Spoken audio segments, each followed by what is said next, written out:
À partir de sa construction au Xe-XIe siècle, la Sacra de Saint-Michel a toujours hébergé des moines, bénédictins jusqu'en 1836 et rosminiens à partir de cette date. Les moines bénédictins étaient célèbres pour la raffinée et généreuse hospitalité qu'ils réservaient aux pèlerins. Les constitutions du monastère déterminaient les plus petits détails de la vie monastique. Heure de lever, le vêtement, les jours où on devait ajouter des condiments spéciaux aux légumes ou manger du poisson. Comme dans tous les autres monastères, les moines avaient l'office de nuit comme celui du jour. Et au milieu de la nuit, la communauté se levait pour chanter les matines. Mais ces moines ne se consacraient pas seulement à la vie contemplative. La règle de Saint Benoît leur prescrivait également le travail manuel et l'étude.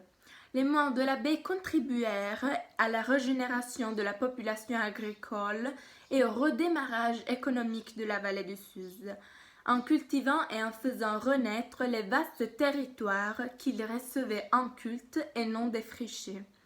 À la même époque, les ateliers et la bibliothèque, avec des moines italiens, français et espagnols, constituèrent un petit centre international de travail et de recherche variés.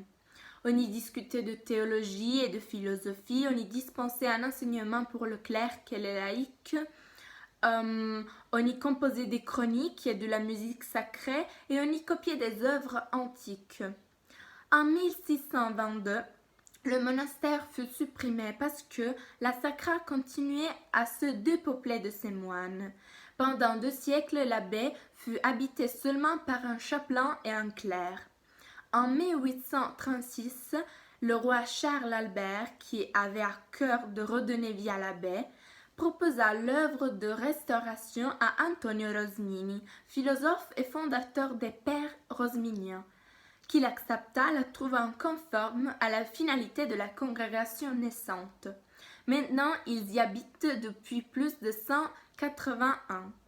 L'Institut n'a pas de but particulier, mais l'exercice de la charité universelle, qui est l'union des formes que Rosmini classifie en la charité spirituelle, la charité intellectuelle et la charité temporelle ou matérielle. En raison de la nature non spécifique du charisme de l'Institut, les pères rosminiens n'ont pas leur vêtement, mais adoptent celui du clergé romain.